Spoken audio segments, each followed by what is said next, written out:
Welcome back, everybody, to San Francisco Open coverage, Par Save Productions. My name is AJ Risley. I've got Nate Perkins with me. Nate, how you doing? Doing great. Shout out to Jeff Faze on the excellent work for the San Francisco Open logo. No way. Yeah, dude. Dang. A local. Multi-talented. Yep. Sweet. Paul McBeth lighting it up on the front nine. Let's see if he can do even more work on this back nine. We also got Kevin Jones, Adam Hammis, Austin Hannum on the card. In that order? I think so. I think I nailed it. Anyways, hole 10. The second 1,000-footer, 1,183 feet. Yes, you heard me right. And back-to-back holes where the players are thinking eagle. This one is a ripping tailwind, and these shots are going to be big. OB on both sides of the fairway, though. That was a nice conservative 500-foot rip. Yeah. Oh, man, and here we go. Let's see what you got, KJ. So in the tailwind, the players are likely going to opt for something that's a little straighter. Yes, and that is Kevin's seasoned D1. And again, another nice conservative shot that goes probably over 500 feet. Blah. Yeah. It's pretty special what these players can do, especially in the right conditions. I wonder what Adam is throwing for his neutral flyer. Maybe a neutral force? Oh, no. And he calls it. Oh, and that flips up nicely, though. If that could check up. Oh, no. It gets the hyzer skip out of bounds. That's a pretty big mistake on this par 5. I mean, there is OB, but their fairway's 150 feet wide. That one's tasty. Almost to McBeth's shot. Which feels pretty good, I tell you what. I don't even care what McBeth does. If he can come close to his drive or outdrive him even. Call Mom. Yeah. Tell her you did it. Kevin going way high on this one. Maybe a little too much hyzer as well. Wow, that's a bomb, though. Just another humongous hyzer. He's up there by 11's T-pad. So Adam definitely wants to get up and down from here. Oh, yeah. Or up and down. I don't know. What do you think? Do you think he can get to the basket from this spot? I think it's possible. I mean, he's in front of Kevin, and Kevin almost got pinned high. I mean, he can throw 500-foot shots. So if he gets it turned over, you got to have the full flight, though. That's just going to be too much hyzer. Right. And you got to have that full flight because the hill does go downhill, or the hole does go downhill, and there's those trees on the high, with that high ceiling. So you can't really just throw a hyzer to the basket. This is tracking. It needs to miss the trees. And looks like it just catches those guardians and gets kicked down. Yeah. Paul is way further up the fairway than I originally thought. Is he going swirly force right there? I believe so. Yeah. He's got the Austin Hannum signature force. It's got to be a pretty cool feeling to see your card mate Paul McBeth throwing your disc right in front of you. Oh, yeah. You probably would wish that he threw it a little better, but that's okay. Oh, and he shorts the zone just barely, but he'll have a circle's edge tailwind putt for birdie. Wow, and that's a jump putt from that distance. And again, he puts that really long jump putt past the basket. Normally, you're going to see a player approach from that distance. Adam's got something figured out, being able to jump putt from that far away. Yeah.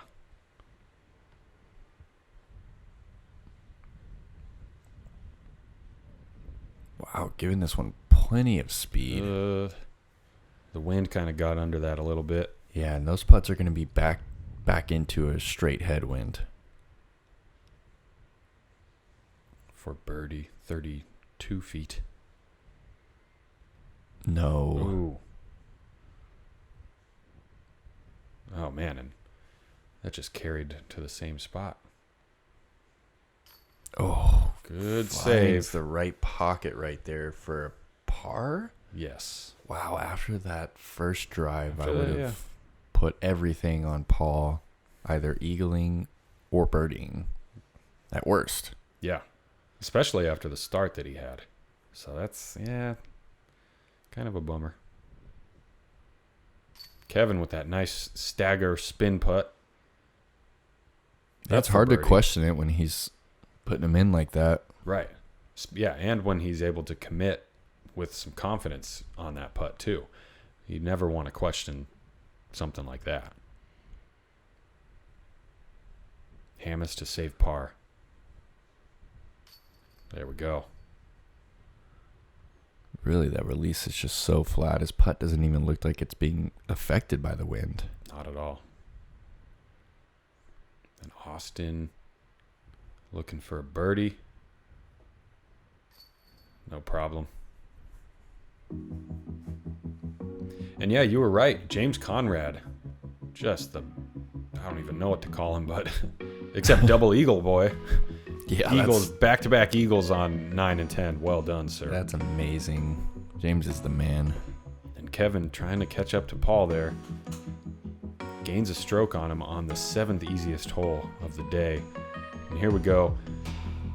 Hole 11, uphill, 302 feet. 15th hardest hole of the day. Averaging just barely under par. We're going to see some sidearms out of this group, I believe. Fairways going left to right. There are a couple hazard bunkers pretty close to the basket, so you want to make sure you don't land in those. Yeah, you kind of got to make that decision. Are you throwing low, or are you throwing high, or are you throwing really high? Yes. Kevin goes like maybe right in between, a little bit too much hyzer. It gets knocked down. He doesn't like it. Looked like he was going for the low one, and I don't know what Austin was saying, but he was giving him the business for hitting an early tree. Austin he's goes like, here, let me really show you low. how to throw this one, Kev. Needs to get a good skip for that one to get inside the circle. And we saw Paul go low yesterday as well. I'm so confused why this shirt is doing that on the camera. Yeah. It's like a computer screen. Needs to get the anti-skip. Plenty of power. Looks like he went right at the pin. He got a pretty decent tough. flare, Yeah. Pushed him far enough right. I don't know if he got all the way pin high with the basket, but I think he'll have a decent birdie putt.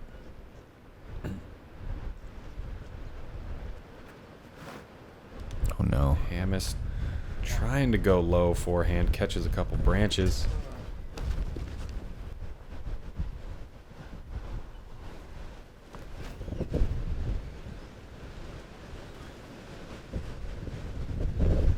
Leaves it a little short on that approach. And that was a tricky one. He had a couple big trees that he had to maneuver around. And this is big. Another putt that was online though. Yeah. So Paul did go right at the pin. That's really Wow. hard to do on this hole. Yeah. Oh. Back-to-back pars.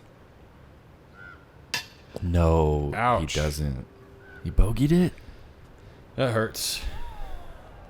No OB bogey on this one?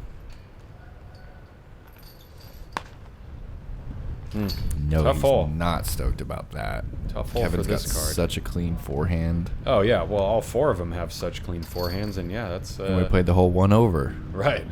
And it was like the fourth easiest hole of the day. But it's also very windy, and these holes are relatively easy to one another. They're still pretty difficult in the grand scheme Yeah, of things. overall they're difficult. I Yeah. mean, that's not an easy hole on any course. You know, it's especially with the conditions that we have. Right. And speaking of difficult holes, speaking of conditions, hole 12 is rough. 444 feet. Ripping crosswind right to left, pushing down this hill, making the shot virtually impossible to get there all air. Just about, yeah. Haven't seen it done yet. Those trees do block a lot, and it's the 4th hardest hole on the course. And this is not an uncommon play, the roller. Because like you said, the air shot just has a really hard time finding its way all the way to circle 1. Especially with all that headwind. So we'll see what McBeth has lined up here. Kind of looks like he's lining up an air shot. I think this is an Undertaker. And he gets it to turn over late. Wow. Wow, that one is exactly what you're looking for, though. To penetrate straight and then to get it to turn over that late and just kind of dive down into that tunnel. Yeah, and he did all he could on that tee shot. And like you said, or like you heard from Kevin there, he asked if it hit a tree, and yep, it did.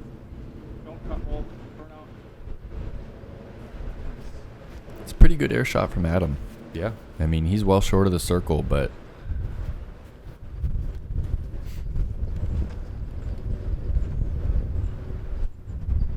It's like Kevin with a fairway going roller. It's like a tad bit too sharp on the angle. Yeah.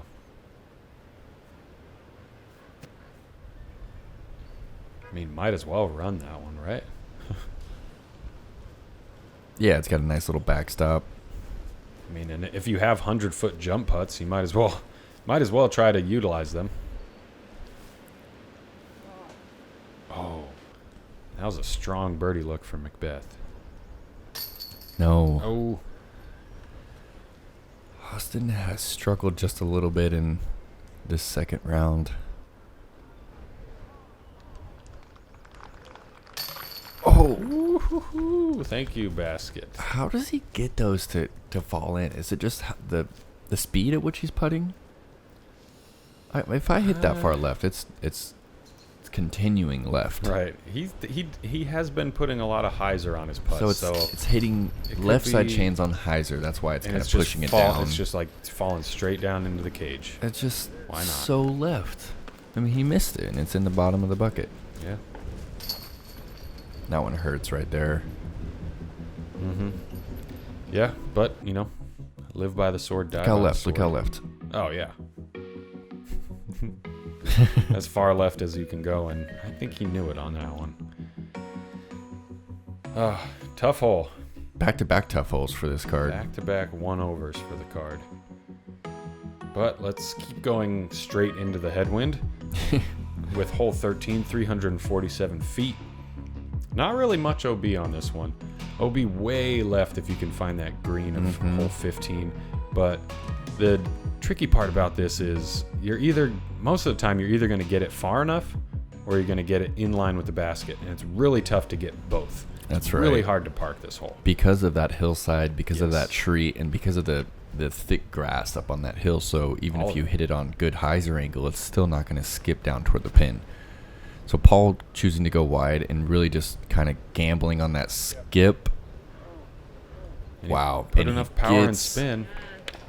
Gets the movement that he needs off the grass, and he's inside the circle. Yeah. That's the best skip I've seen on the hyzer. Yeah. And that's because he had more spin on it? I think so. I think it was a lower line. The disc had a lot of energy on it still when it hit the ground. That looks great. This looks good too.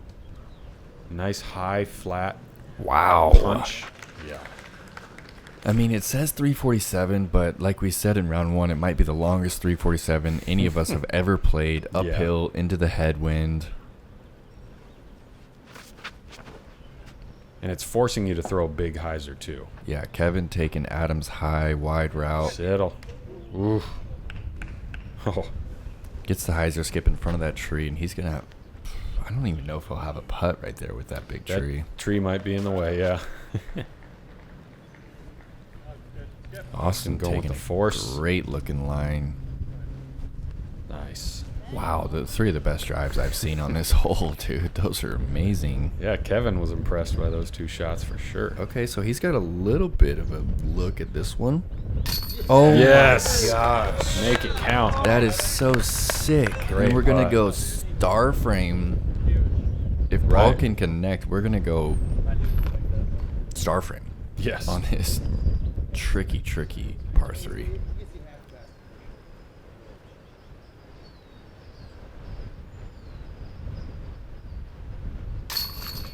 No problem. Wow.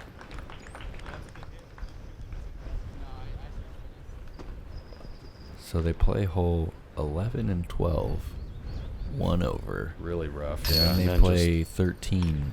They just wipe it all away. 4 down. And they really helped out the scoring average on this hole. It came in as the fifth easiest hole. Keep mixing those up. 5th easiest hole. 15th most difficult. Just because there's no danger. There's not a lot of 4s. Right. So I guess that would make it the 4th easiest. Averaging just barely under par. But for these guys, averaging excellent all star under frame. par. I doubt there were any other star frames on that hole. Yeah, I would take that bet too. Here we go, hole 14. Another one of the 2 tight lines on this hole, going through the woods a little bit. A little less than 300 feet. You're going to see, you might see some putters up the middle. You might see some wide forehands. There is a little bit of that route. I did see a couple hyzers through this. There's really a tight quick hyzer right to the left of that mando tree right there. There's a wide forehand. There's also a forehand up the middle and just the straight putter or mid. It looks like Paul's lining up the straight shot. And that is tracking. Wow. Perfect. That was great. Truly perfect on that one. He connected with it just right, gave it a lot of spin, and trusted the understable flight of that disc. Adam lining up that wide hyzer. Yep. He's out of the gap. Needs got a little the power. skip. Nice. Looks good. Kevin giving it up.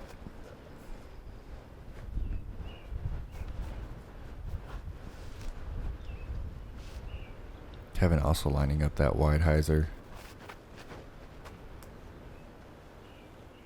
The trick with that hyzer is getting it far enough on the strong hyzer that you need to release it on. Yes. Oh, and Austin going forehand straight up Get the in middle. Oh, just in front of it. Kevin was calling for the ace. Call, yes. Oh, wow, baby. Wow. What a stick from 45 feet. Low left pocket into the right to left ripping wind. Ripping. That's something else. That's a great putt. Especially when you're the farthest away on the basket and you know that you've got some good putters on your card. It's like, oh, crap, I don't want to lose another stroke. Yeah. Well done. Kevin going back to the stagger spin. Yes, sir. Wow. Strong side. Way to adapt, Kevin. I mean, he knows that his nose down straddle putt might have some trouble in that type of headwind. And we've been faced with a lot of wind this year. And so you see a player like Kevin, 1030 plus rated player, just adapting to the conditions. Back-to-back star frames. That's cool. That's nasty. Yeah, it is. Look at this one. Look at nasty. this one. Man. Catches. Yes. Look at that. Wow.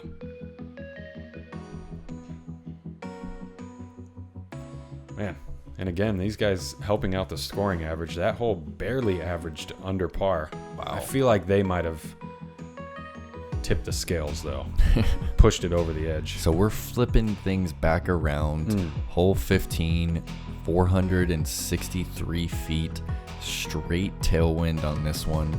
We're probably going to see 4 big forehands. I think so. That's the play, yeah. The hole does go straight and then cuts to the right a little bit at the end. Just got to make sure you don't push it too long into the bunker or the green. Gets this one high. Don't know if that's going to have the distance to get all the way down there.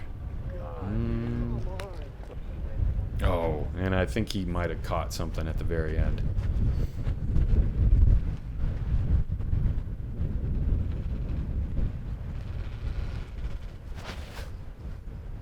Adam putting everything he has into that one. Just also a little too much hyzer.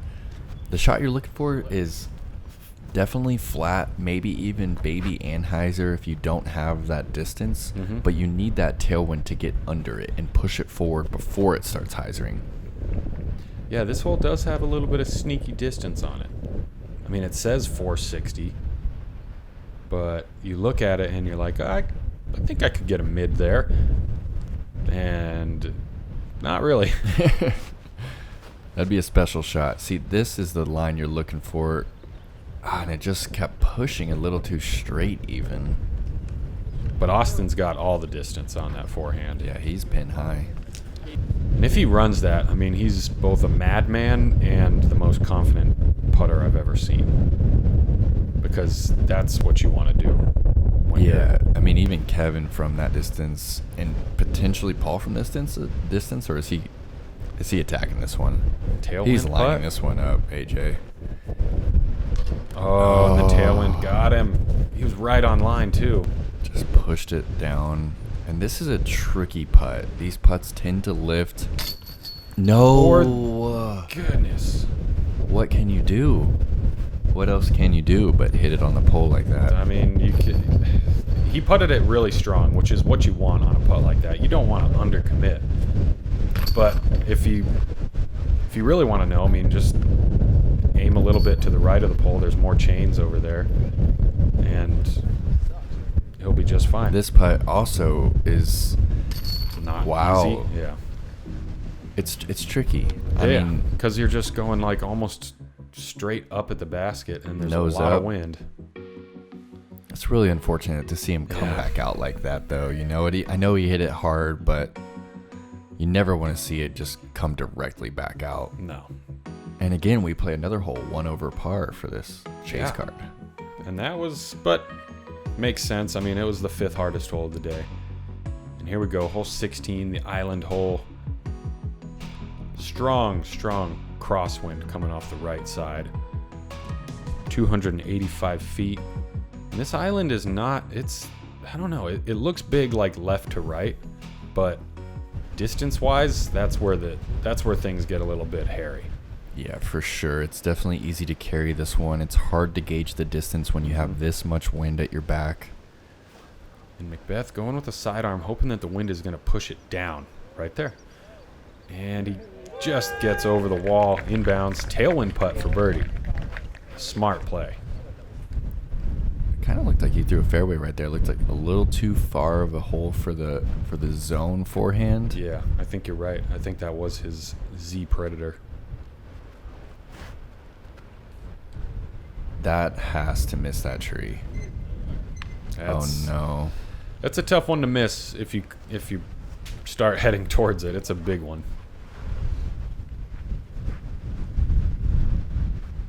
Drone from Austin. Smooth needs to get down though. Needs that push. Gets it. Yeah, there it is. No problem. Ooh. Leaning up against the wall. He's also going to have a tailwind putt for birdie. Kevin going backhand putter straight at it. Interesting play, but he is good at getting these up and getting them flat. And if he gets that anhyzer like he did, there's that little push. That takes so much skill to gauge the distance on a shot like that. Yeah. I mean, if you hyzer that at all, it's gone. It's just... Right. Yeah. Any float, no chance. Oh, no, Adam doesn't want anything to do with trying to save par from the drop zone. He's not trying to go all Madison Walker on it. Just toss it in from the drop zone. That was pretty sick. Yeah. Barsby, too, with the par save from the drop zone.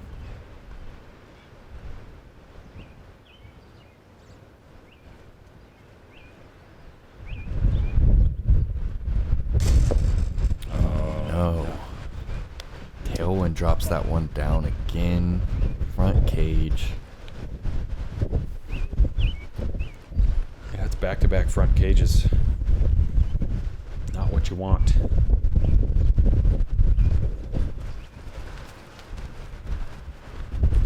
Kevin's just going to try to stab this one with a lot of hyzer into that crosswind. Ooh, does just that. Very nice. curious. That's why? a good short memory. I mean, you know, just to completely forget about that dead center spit back on the previous hole and just commit fully to that birdie putt on the next one.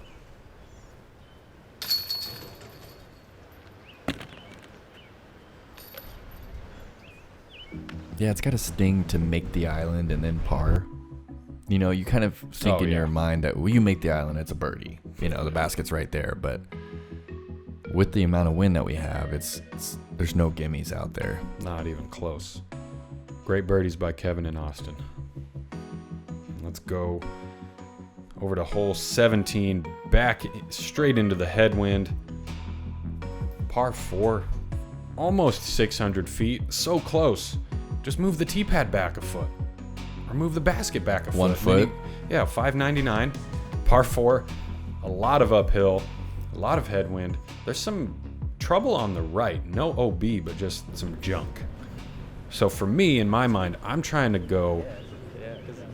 punch it way straight, finish on the left side. That way I'm throwing uphill on that second shot. Straight uphill, no side hill action for me. Wow. Austin, though, this is big. That was huge into that wind. Again, one of those holes that the distance on paper doesn't look too far, but when you're throwing this uphill and you're throwing into this strong of a headwind, it just slows these discs down and it turns it into a true 2-shot hole. Kevin also pumping one way up there. Yeah, on the tee sign, this hole says has a elevation gain of 85 feet, which is a lot. That's a lot. That is a lot. A lot of Paul turns that one over. To be gained. He's off on that right side. He's going to have somewhat of a tricky approach. The nice thing about finishing on the left side too is it kind of it changes that headwind that you feel off the tee into a left to right crosswind, so which could help your approach. Right. So Paul's over here on the right side, so now he still has that direct headwind. Still kind of a headwind. And this is going to be a big forehand. Oh, and it gets high. It needs to sit down. There is OB up there. I think he found it. If I'm not mistaken, there is OB right there on that cart path. Oh, you're right. Yeah, there is OB. It's sneaky. Yikes. It sneaks up into like circle's edge even. And now you know, AJ. Now I know, and maybe that's why I kept playing way to the left.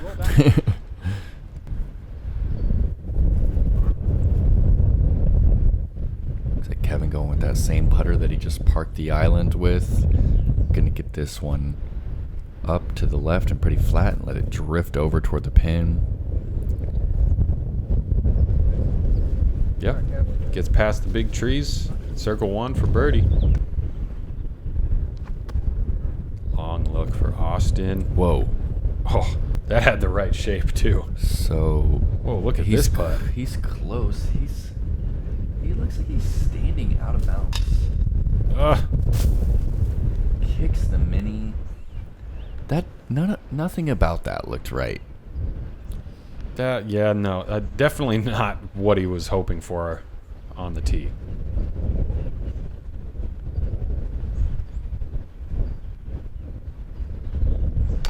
Oh no, a little low from Adam. Tough. Trying to get a little rise from the headwind. There you go, Another Kev. good stick into the wind. Kevin gonna make up some ground on P. McBee. Yeah. But unfortunately, with that birdie, he's not going to make up a whole lot of ground on the rest of the field because this was the second easiest hole of the day, averaging .16 under par.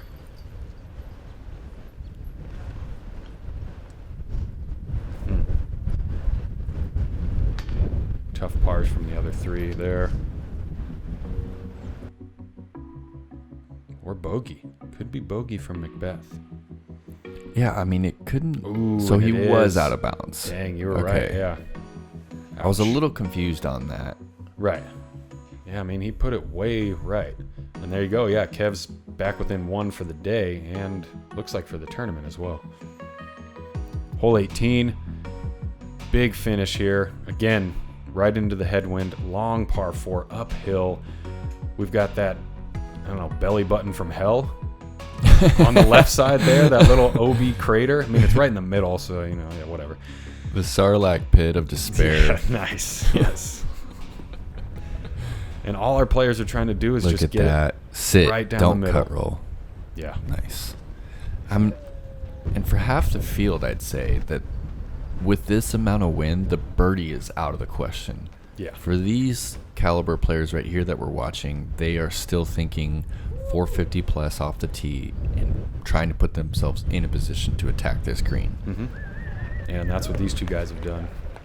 Right in the middle of the fairway. If they can get, yeah, like you said, 400 plus feet, then they'll have a chance to throw, hopefully, a hyzer up to the basket. But that green has a lot of OB surrounding it.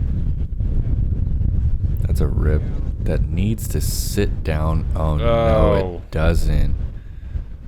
Into the crater of doom. A pit of despair. It really is a good OB placement, though, because it makes you think off the tee. You can't just rip the hyzer. You have to have the angle control and placement. Yes. And there is OB on the right side, too. So there's not really much of a bailout on the right. Kevin flipping this one up to flat. Wow, and it nestles right in between those hazards. Whoa. Yeah, he was close. Inches from the green. He's going to have a long look for birdie 3 on hole 18. Austin also looking to attack from this distance. That looks great. Looks really great. Yeah. Absolutely. Past the ball parks golf it. green and the bunkers. That's a good finish to a pretty up and down round. Oh, yeah.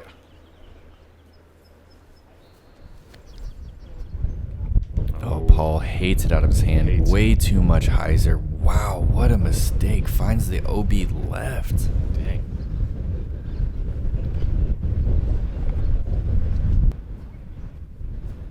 And if that was me, I would be getting a text message from my dad telling me to eat more snacks on the back nine, because he'll have a putt to save par, but potential bogey finish for McBeth. Hammis, big rip over that short bunker, short of the long bunker. He'll have that for his par save. And Kev, deep for birdie.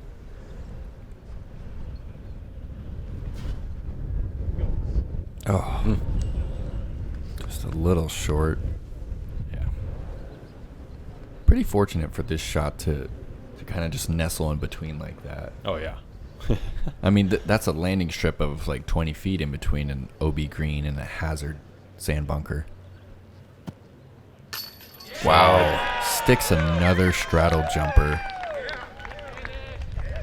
Solid. The kid's good. Paul left with 40 feet for par save. Wow. Oh! Wow. Great putt. Great putt. Tough par, especially with the drive that he had. But, I mean, when you hit a big putt like that to end your round, it's hard for the rest of the night to really be too much of a downer. Yeah, that one can really change the rest of your evening, though. Yeah. To finish bogey versus the bogey in a par save is a big difference. Yes. So I'm guessing that McBeth will be ordering dessert at the restaurant with that putt. What is Adam ordering with his I don't know. putting today? Whoever he's traveling with is going to tell the waiters that it's his birthday, I'm sure. The putting is really the difference between these players and especially and on a course those like behind this, them. yeah. Because you can give yourself all the opportunities, but it's really hard to give yourself easy opportunities on this course. Yeah, and every putt you're faced with a different wind, it seems Some like. kind of wind, yeah. Lots of birdies from Kevin and Austin. McBeth a little flat, especially after that great front nine. Yeah, only shooting 1 down on the back. Yeah. But he does win the card. And Nate and I would just like to thank you guys for watching this round 2 coverage of the San Francisco Open. Yeah, We'll see please you tomorrow. like, subscribe to the Parsay Productions. Yeah. Another great back 9 coverage.